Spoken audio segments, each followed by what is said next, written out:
Hey Vicksburg, I'm sitting here with Troy Kimble in beautiful downtown. It's a beautiful day today. Mr. Kimble, thank you so much for being here. Thank you for taking the time to answer the concerns that I've received from the community. And I just want to start by saying that over the years, I've seen you in the public sector, whether you were running for office or not, and I've noticed your desire to help the community. So I'm gonna start with my first question is, what's your driver, or what drives you to be a part of a community like you are? Mr. Rawls, thank you for taking your time out to speak with me today. To answer your question, what is my driver, or what drives me in order to work with this community? I was born and raised here in Vicksburg, and I've seen a lot of different changes over Vicksburg, but the main focus that I have right now is started with me in law enforcement.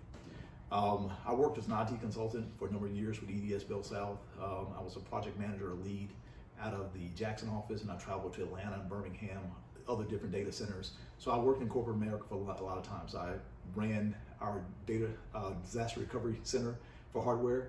And so, in other words, I'm an IT, I'm a geek. I'm a computer geek. And we worked a lot of things with the Department of Defense threat level assessment through disaster recovery. And so I was always just intertwined into that. And I really didn't have time or interactions with a lot of people other than my team or the computers themselves, and we were interacting. So when I had the opportunity to get involved in law enforcement, I went to the police academy and Melota over in Jackson, in Pearl rather, and I actually graduated top cop in that class, in class 212. And one of the things we were doing was an exercise one night, and we had to go and do some sort of training, and I finished that exercise first every time. But my instructor, who's now the director of that academy, Thomas Tuggle, he told me, he said, and it's funny when I use this, he said, "Hey bonehead, what are you doing?" And if you're in the military or right. In law enforcement, you know, hey, come here, what are you doing? Right. And I said, sir, I'm doing what I was trained to do, sir. I'm finishing, I finish first every time. And he said, he just looked at me, and that look was like, I thought I was doing something that was, nope. I thought I was doing something that was right. That was, right. I'm finishing first. Right. Well, he grabbed me and pulled me to the side. He said, "That's not the point of this. The point of this, as a leader, you go and you get that last person that's at the rear, and you enable them to come up to where you are." So that was my epiphany. That was what turned that light on for me to say, hey, it's more to this thing than just working for a paycheck. It's more to this thing than just working for yourself. It's more to this thing than just a task that you're doing every day. If the least of us in this community are not brought to where, up to standard or above where they are, and you cannot bring them as a leader or lead from the rear sometimes as we have to, then what are you really doing? Right. What are you actually accomplishing? And so that's my driving force. All right, thank you for answering that question for me. So one of the biggest things that I've gotten is, what qualifies you to be mayor of Vicksburg? What qualifies me to be mayor? I think leading in from the last question that you asked me about, it's just leadership. It's being able to naturally lead. And in that process of leadership, I'm able to take myself out of the overall equation. I'm able to listen to subordinates. I think Steve Jobs said it best. We hire smart people to tell us what to do. And it makes no sense to hire smart people and don't do what they tell you to do. So that's just the thing. And what I mean by that is as a leader, I'm naturally able to gather a team around me because I am not the smartest person in the room. And I've always believed that if you think you're the smartest person in the room, then you need to find another room, because we can always learn from each other. Right. And so by taking myself out of that equation and being able to actually listen and hear not only hear, but listen to what they're saying, because a lot of the times these people that we're listening to that work for us or that are our subordinates, they're the ones that are actually in the trenches. But as a leader, I'm willing to get in the trenches with them and see exactly what they're doing and understand from their perspective what's really going on. Because not only in law enforcement, but in business, I'm also a local business owner, and I have to listen to my employees. I have to listen to their sense of what goes on. Even as an assistant chief of police, I have to be able to listen and decipher what's going on before I can give instructions of what needs to happen. So as a leader, that's first and foremost, because you're not as talented as your team always. The coach of the team is not as talented as a quarterback or others, but he has their trust and their respect that he's not going to lead them astray, and he's going to lead them towards the common goal. And that common goal is whatever they've set for. And our common goal for Vicksburg is to move the city forward, Yes. get our public safety in order, get our infrastructure taken care of, get our youth moving forward in a positive direction. And not only that, we need to really, really get people to buy in that they are actually contributing to their own success in Vicksburg. And once we can do that, once you can convince and lead someone to say, I am a part of this team and I'm contributing to my own success, then that's where we need to be. Thank you for that perspective on that question. A lot of people that I've been talking to, they are really concerned about the mask mandates that have been imposed upon the city, the state, and the government, etc. What is your perspective on local government in regards to masks being worn in our city? I would love to be able to take this thing off permanently. I would. But the issue right now that I feel, to answer your question, is that I don't think that you should have to have the government or leadership to tell you to protect yourself. We're understanding that we're in the middle of a pandemic. We have things going on. This is something that's very detrimental, and I have firsthand knowledge. I've lost friends and family members and loved ones about it, and I've been infected myself, so I truly understand the severity of it. However, I also believe in our First Amendment rights, and I believe that we should not infringe upon someone because their views are different from ours. That's what makes this country what it is. With that being said, my rights end where yours begin. So if I know that I want to wear this mask, then I can wear it. If you don't want to wear your mask, unless it's the law, you don't have to. But where the law comes in with this is that it's from a safety standpoint, and we have to look at the science of it from a safety standpoint. If it shows that, you know, what works in Vicksburg may not work in DC. You know, we have the national level, the state level, and the local level. So I used an analogy the other day about flight attendants. When you're on a plane, they said, well, when the cabin pressure drops, you know, if you're traveling with a small child, you put the oxygen on yourself first before you put it on the child. And so Vicksburg, we have to worry about putting the oxygen on ourselves about what's going to work here in Vicksburg. If we're not spiking, if things are not going to where we have to mandate those safety guidelines, then yeah, we can start lifting them up. But if it does spike, as a safety standpoint, because as your government that you've elected, we are responsible for your safety as well. So it may be some tough decisions that we have to make that you may not totally agree upon. But with that being said, I don't feel that I have to engage you in order for you to protect yourself if you have the actual knowledge about what we're up against. And so that's your right.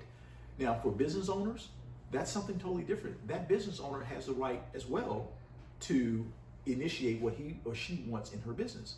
And I think that we should all civically adhere to what that other person's rights are. So if you go into a business and they say, hey, I want you to wear a mask, or it's required, wear the mask. I mean, no shirt, no shoes, no service. You can't go in any longer with no shirt on or no shoes. You have to wear, you can't smoke inside of a restaurant anymore. But so we're just wearing the mask, and we don't have to always be controversial about our rights. I know what your rights are. You know what mine are. Right. If it's something that's lawful, let's adhere to the law. And as an elected official, I will do everything I can to ease those restrictions if it's above safety, if it does not cost us safety measures as far as what it would for everyone and the general good of the public. But am I all for opening up our city and getting our economy rolling again? By all means, but we have to make sure we're doing it the right way. Right. Okay, thank you. As mayor, what could you do to help curb crime in our city? Crime is a major thing right now. What could you do to curb crime in our city and help the people of Vicksburg feel safer to shop downtown and spend money locally than going somewhere else? Okay, crime.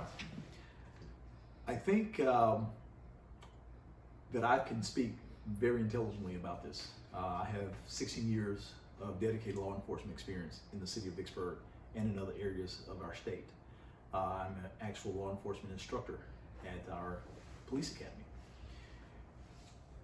I'm also an elected constable here in the city of Vicksburg since 2014. I'll tell you a little story before we get into this question. I was appointed constable in 2014 after a dear friend of my family, Randy Naylor, passed away. I was appointed to that position. I was then elected to that position later on that year. John Higgins and Glenn McKay, who are my fellow constables, they've been in the business 37 years. And that day after that election, he said, "Feel different?" So what do you mean? He said, "The people wanted you in this position. You're elected." And that's the same thing that I want to bring to the mayor office's leadership, because several years ago, the charter was purposely changed by the mayor in order for the mayor to have the autonomy to nominate the police chief. Of course, he would still need the other board members to vote to get that second vote for the chief. Right. However, but as police commissioner, you're leading and you're charged with leading the police department. And so there's no other candidate that has my law enforcement experience and background. And in doing that, in Vicksburg, during the time when I was the assistant chief of investigations here, along with my chief at the time, Sandy Williams, there was and Chief Walter Armstrong, there was a 100% solvability rate on all violent crimes. That's unprecedented. All homicides, all rapes, all aggravated assaults, all shootings, all of those violent crimes between when we took over 2013 to 2017 were solved. So how do we do that? We did that once again with leadership. We did that with tenacity. We did that to make the criminals, not our citizens, feel uncomfortable, because we went after the things and we did it with honor, we did it with integrity, and we did it with drive. This is our job. This is our passion. And as someone that's passionate about protecting others, this gives me that edge in order to go for that. First, we need to reorganize our police department. We need to actively reorganize the police department. And what I mean by that is, right now, we don't have our rank and file in order where it needs to be. And you have to get the rank and file up, because you have to have those people out there and those officers out there. But even more so than that, we have to have the morale back up in the police department.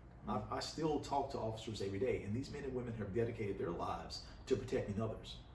And something disturbed me the other day, was very disturbing. And it came from some of our leadership, and say, well, when you guys take those jobs, you know exactly what the risks are. Yeah, we do. You know exactly what the pay is. Yeah, we do.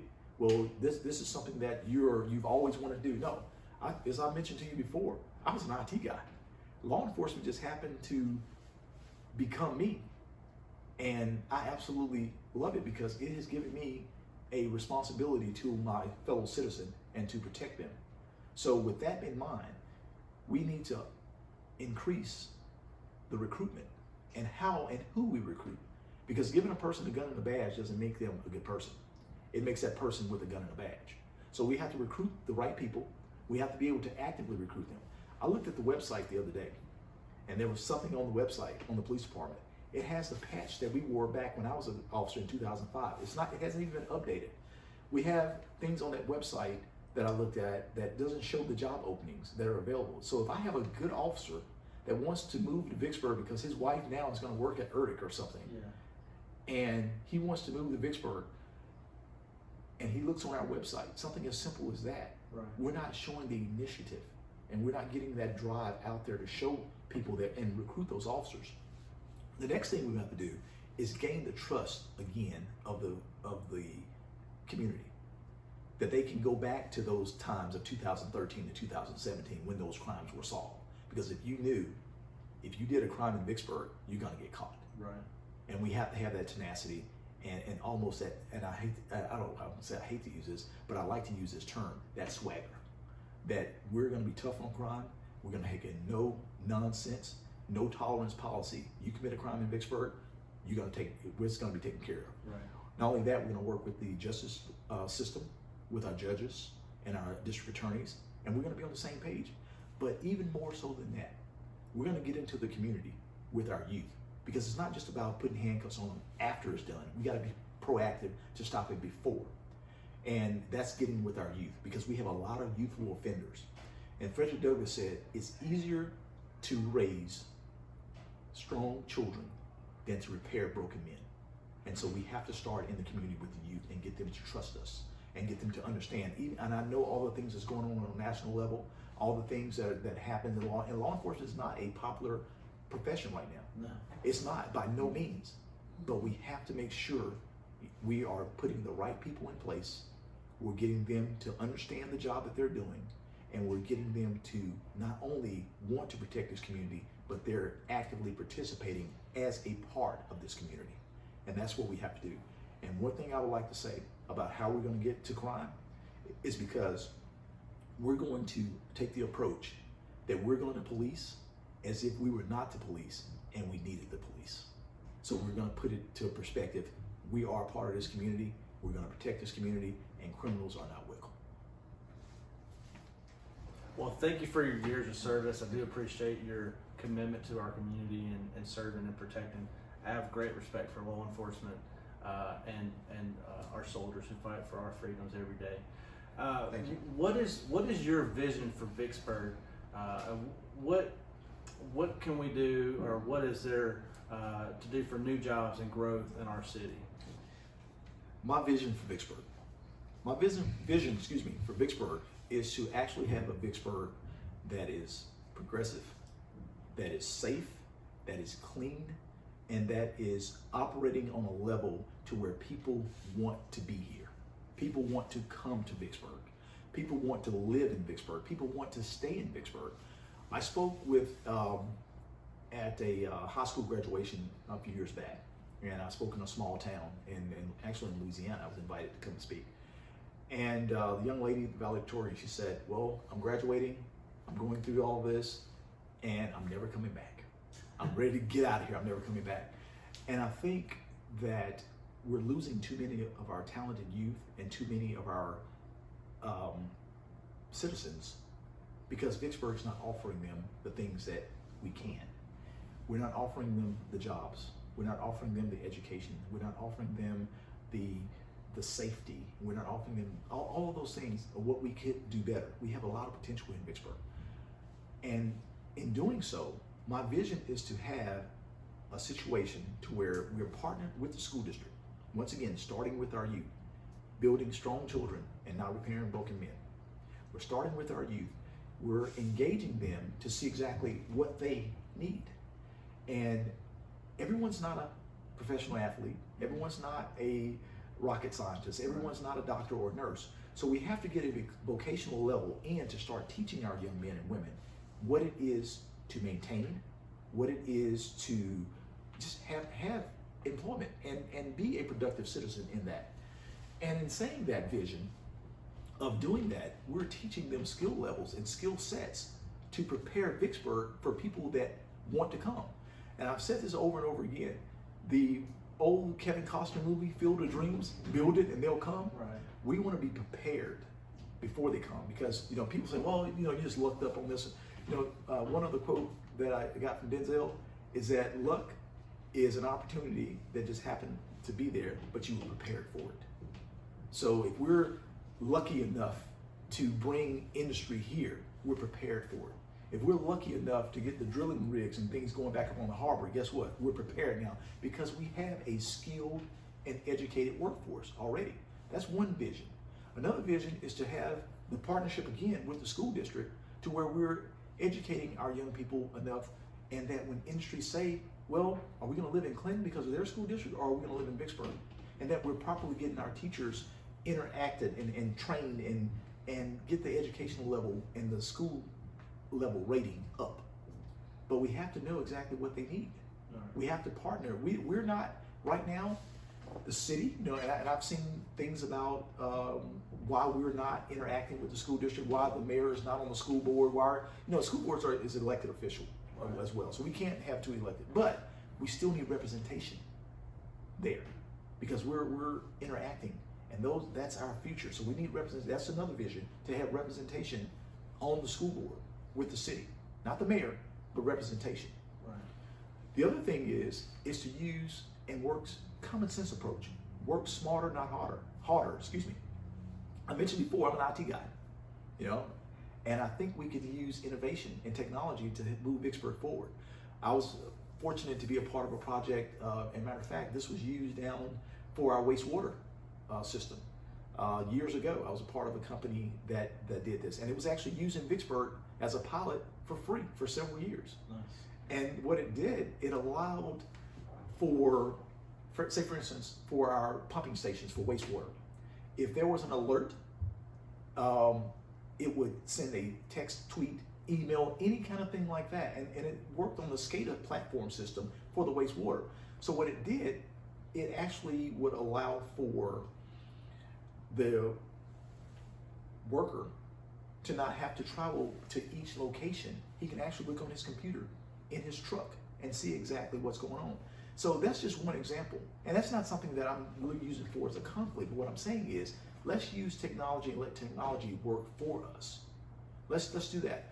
We have our topography here in Vicksburg, we have a very unique, we're uniquely placed here in Mississippi. We're the only city in the entire state of Mississippi that has rail to go across that river. We're right on a major interstate, I-20, east and west, 61 north and south. We're 3 hours away from New Orleans, roughly 3 to 4 hours, Memphis, Birmingham, all of those corridors, we're kind of intertwined right here. And so I don't think we're selling ourselves to our potential and using that potential to gain things as an advantage. Right. I mean, you look at pilot companies, look at Amazon, look at, we could have those satellite, sites here in Vicksburg. We can ship it right on the river. We're talking about doing another port down there. We have access to 2 airports that would be large enough to carry, those type of things. We can actually be a smaller, centralized, small hub. So my vision for Vicksburg is to use technology, use innovation. We have the schools that are building these M-City and all the other things that are coming. Let's take advantage of that. But let's not just take advantage of it for just a particular group. Let's expand it to where, just like what we're doing as far as housing and things downtown. Downtown is great. Let's take that same mindset and spread it throughout Vicksburg. We have areas in this city that would be perfect to set up avenues to actually drive that. And so my vision is to use technology and innovation to move this city forward. Is to actually be prepared and have a skilled workforce enabled, because now once you have, and you can actually have the supply to meet that demand, then we're there. So we want to be the demand that will meet their supply. All right, thank you for answering that. So I want to give you an opportunity now to say, we've covered a vast of concerns that the city, or some of the city residents have had. We'll give you an opportunity now to kind of share anything that may be on your heart, or anything you want to add to what we've done thus far. I think in summation of what I would like to say, what's on my heart, is the passion that I have for this city and the things that I've seen that have gone on in this city too long. And what I've noticed too long is that every 4 years we get promises from elected officials, from career politicians, and to no avail, we settle and elect the same people over and over and over again. If I had a contractor come work on my home and I was not pleased with what he did, I wouldn't ask him to come back and do it again. You're right. So I'm not here as a career politician. I'm not here for a popularity contest. I'm here as a person, a citizen that's concerned, a leader that wants to step up and do something and make my city better. In saying that, I'm looking to unite Vicksburg. I think we have too many things on national and state level, and even on local level, that are preaching division. And as we know, a house that is divided cannot stand. And we have to get this city unified. We have to worry about not just this side of town or that side of town or North Ward or South Ward. Yeah. We're Vicksburg. Right. And with that being said, I've been approached by a lot of people that live in the county, and they're very interested in why they can't vote in this election, because it's the law. You vote according to your residence. Right. But I say, well, if that be the case, and you're being affected by things that are going on in the city, then put people in place from your perspective, from your relatives and your voters and people that you have influence with, especially business owners in this city, that are going to have an overall perspective for all. Not just for certain groups, but for all. Not just for business owners, but for all business owners. Not just for landlords, but for renters and other people that are needing adequate housing. And not just for this group of youth, but for all our group of youth to have a responsible education system, and a system that's going to provide a future for them and their families as they go, and provide in turn a future for us. I see it so much. This is an opportunity to where we can say, with our vote, your vote is your contract with that elected official. Just like that contractor, you're stating to them, I'm giving you my vote to ensure that you're going to take it and you're going to use it to do what I need you to do to represent me in city government. That would then represent me if I need it for state level, and then have representation for me on a national level. It all flows throughout the entire system. We can and we will do better. It's okay to do better. We're settling for a lot of things because of that's the way it's always been. What's on my heart now is to tell the voters and to tell the citizens of Vicksburg, let's change our paradigm. Let's change our way of thinking. Let's look outside the box of what needs to happen for this city. It doesn't have to be the way it's always been. And we become so accustomed to that, I think we're in certain areas afraid to do better. When I was growing up here, or growing up, we were required to register for selective service. We were required to register to vote. Right. It is so many of our young people now that don't realize the actual history behind and the severity of what it costs people to get that right to vote. And we don't vote. This last election, the turnout, we had 1,996 people to vote in a Democratic primary. Wow. And I think that's because our citizens are uneducated about, and they're either uneducated about the voting system or they're uncaring about what's going on. They become numb to local politics and what's going on. And we have to get that energy and that drive back up to say, hey, I need to be an active participant with my vote of what goes on. Right. So on April 27th, I'm asking you all, I may not be your candidate of choice, but vote your conviction of who is the right person for the job. Not because of what someone said, not because of what someone told you. Do your research yourself. Look upon and look at that candidate and how that candidate is going to make those things happen and address your needs. April 27th is a runoff. We're in a runoff because in the primary, one person didn't get 50% plus one in order to move on to the next election, which is the general election. So we're in a runoff now. And in that runoff, top vote wins. Whoever has the highest number wins. But I don't just want to win the election. I want to be able to be held accountable for what you're asking me to do. Because I think so many times elected officials have used transparency, that term transparency, with invisibility. And that means that I'm so transparent that you really can't see what I'm doing with your tax dollars. I'm so transparent, you can't really see that the day after the election of the past term should have been working on the things that you're just now getting. Should have been working on the streets that are just now being paved. Should have been working on getting those other items in place and being approachable and being accessible. We have got to hold our leadership to a higher standard. And on April 27th, I'm asking you all to do that. And I will be that leader that you can hold and that you can be approached, that you can approach, that you can have a discussion with, and I not be there to feel that I'm just going to give you an answer so you can go away. If I don't know the answer, I'm not afraid to tell you I don't know the answer, but I've hired smart people who do, and we're going to get back to you. So on April 27th, I'm asking for your vote. Please vote Troy Kimble as mayor, and let's get Vicksburg moving forward. Thank you. Well, thank you so much for sitting down with me and taking the time out of your busy schedule. I know you got a lot going on right now with the campaign, and you're getting out and engaging the community as you have been doing this whole time, regardless of whether you've been running for an office or not. So thank you for that. Thank you for taking the time. And I want to speak to Vicksburg. Go out and vote. Take advantage of this right that you have that was fought for all this time, and go vote. So thanks again for watching. Thank you, Mr. Kimble. Thank you, sir. And we'll see you soon.